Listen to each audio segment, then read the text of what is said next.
वनवास के दौरान माता सीता का रावण द्वारा हरण हो चुका था। भगवान श्री राम और लक्ष्मण माता सीता की खोज में वन वन भटक रहे थे। दोनों भाई दुहक से भरे हुए थे, लेकिन उनके मन में विश्वास था कि वे माता सीता को अवश्य खोज निकालेंगे। चलते चलते वे घने जंगलों, पहाड़ों और नदियों को पार करते हुए आगे बढ़ते रहे।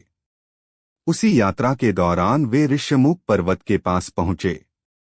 वहां वानरों का राज्य किष्किंधा था। उस समय किष्किंधा का राजा बाली था।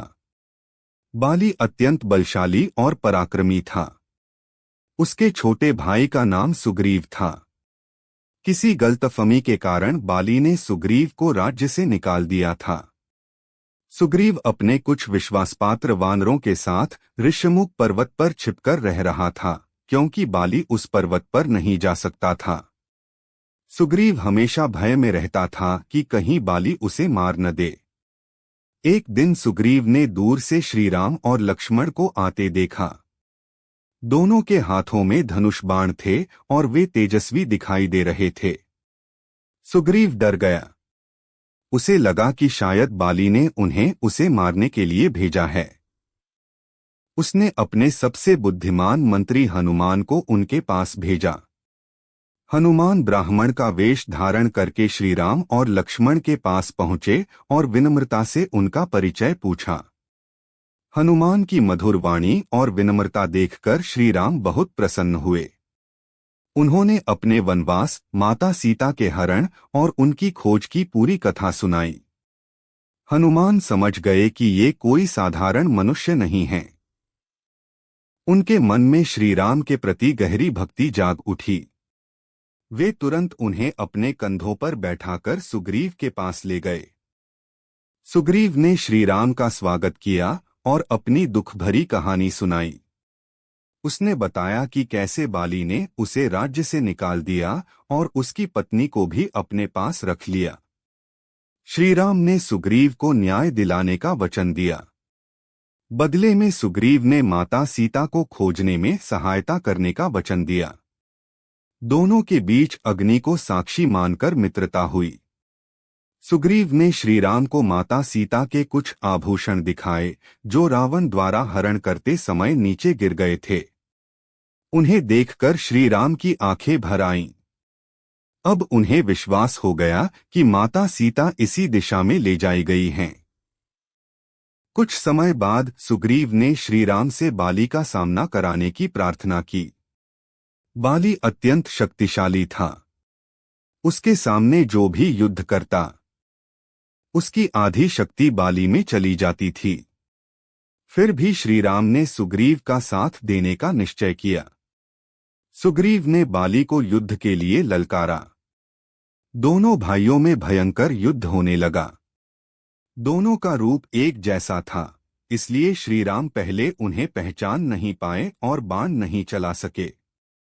सुग्रीव घायल होकर वापस आया। तब श्रीराम ने उसके गले में फूलों की माला डाल दी ताकि अगली बार पहचान सकें। दूसरे दिन फिर युद्ध हुआ। इस बार जैसे ही श्रीराम ने मौका देखा, उन्होंने अपने तेज बाण से बाली को घायल कर दिया। बाली भूमि पर गिर पड़ा।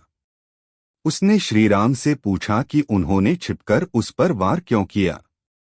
तब श्रीराम ने समझाया कि उसने अपने छोटे भाई की पत्नी को अपने पास रखकर अधर्म किया था और राजा होने के नाते अधर्म का दंड देना उनका कर्तव्य था।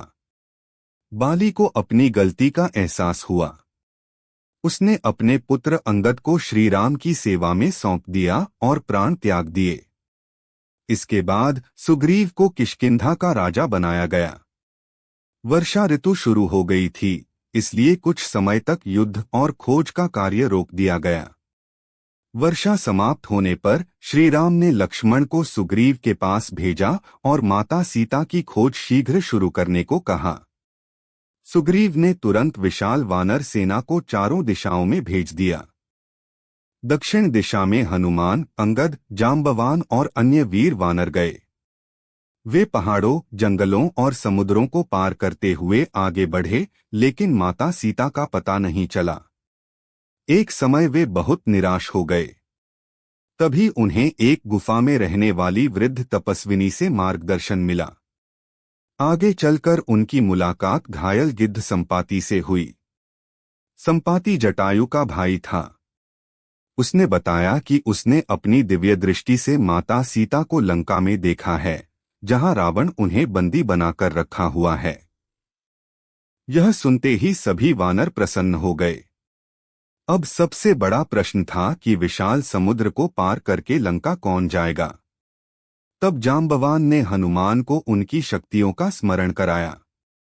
हनुमान को याद आया कि वे अत्यंत बलशाली हैं और कोई भी कार्य कर सकते हैं। उन्होंने श्री राम का स्मरण किया और विशाल रूप धारण कर लिया। सभी वानरों ने उनका उत्साह बढ़ाया।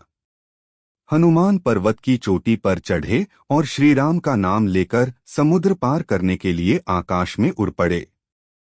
इसी के साथ किष्किंधा कांड समाप्त होता है और आगे सुंदरकांड की शुरुआत होती है, जहां हनुमान जी लंका पहुंचकर माता सीता का पता लगाते हैं।